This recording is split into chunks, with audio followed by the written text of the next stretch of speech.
ሰላም ቤተሰብ በያላችሁበት ሰላማችሁ ይብዛ። ዛሬም በአዲስ ሀሳብ በአዲስ ጉዳይ መጥቻለሁ።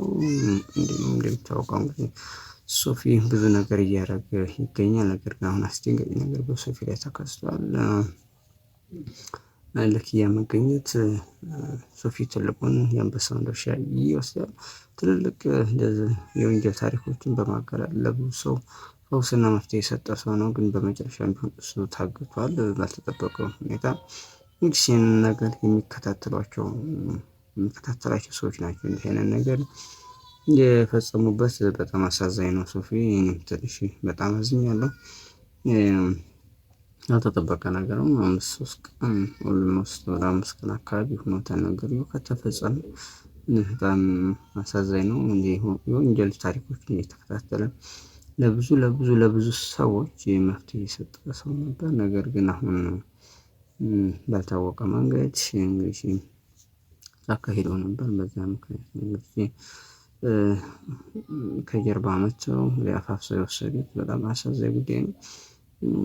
ብዙ ሰዎችን እንግዲህ መፍትሄ ሲሰጥ የነበረ እንዲህ ታሪኮችን ወንጀሎችን ለሚፈጽም ሰው ደግሞ አስፈላጊውን ቅጣት ሲሰጥ የነበረ ልጅ ነው። ነገር ግን አንዳንድ ጊዜ ጠላትና አረም ሳይዞር ሲበቅል ነው። እየሰራ ያለው ስራ ያለ ጥሩ ነገር ቢሆንም ነገር ግን ያን ነገር የሚያስደስታቸው ሰዎች ስላሉ በመጨረሻም ሊያዝ ይችላል። ሶፊ በጣም አሳዛኝ ነው። እንግዲህ ሶልም የሱ ባልደረባ በሌላ በኩል እሷም እንዲህ አይነት ነገር ደርሶበታል።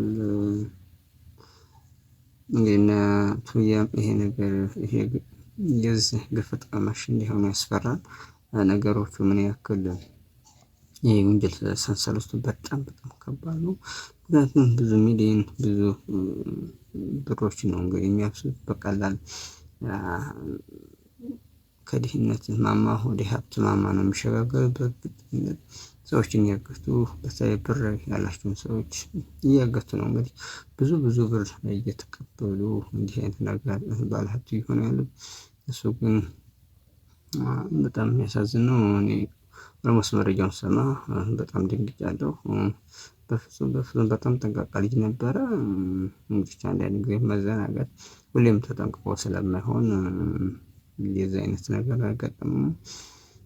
እንዲህ የብዙ ወራት እንዳይፈጅ ስጋት አለኝ። የተወሰነ ቦታ ያው የሄደበትን አጋጣሚ ለማግኘት ይችላል። የተወሰነ ጥቃት ያደረሱበትን ነገር ነው የተገኘው። እሱም ደግሞ በጣም ከባድ እና አስደንጋጭ ነገር ነው።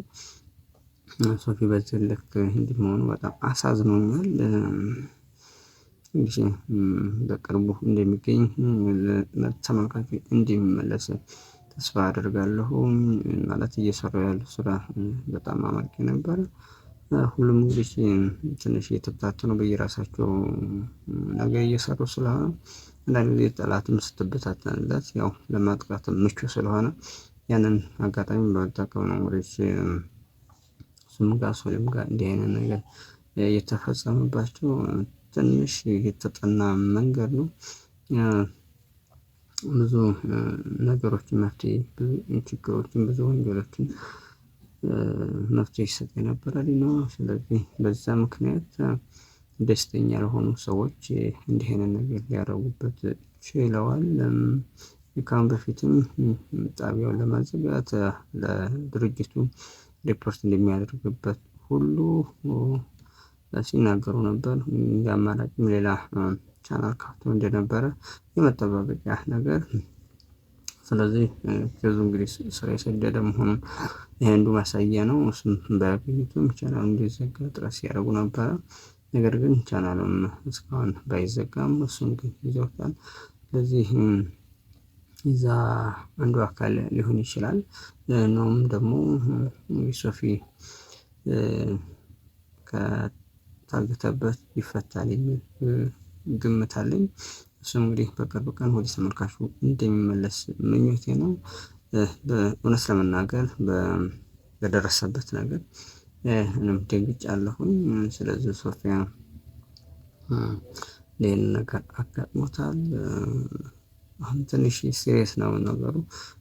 በቢዝነሳቸው ያንን እየሰሩ የሚተዳደሩ ሰዎች ስላሉ ያ በእንጀራቸው ሲመጡ ደግሞ የማይፈነቅሉ ድንጋይ ይሆናል። ያጋጠመም ያ ነው። ለማንኛውም ጥሩ ዜና እንደምንሰማ ተስፋ አድርጋለሁ። በያላችሁበት ሰላማችሁ ይብዛ።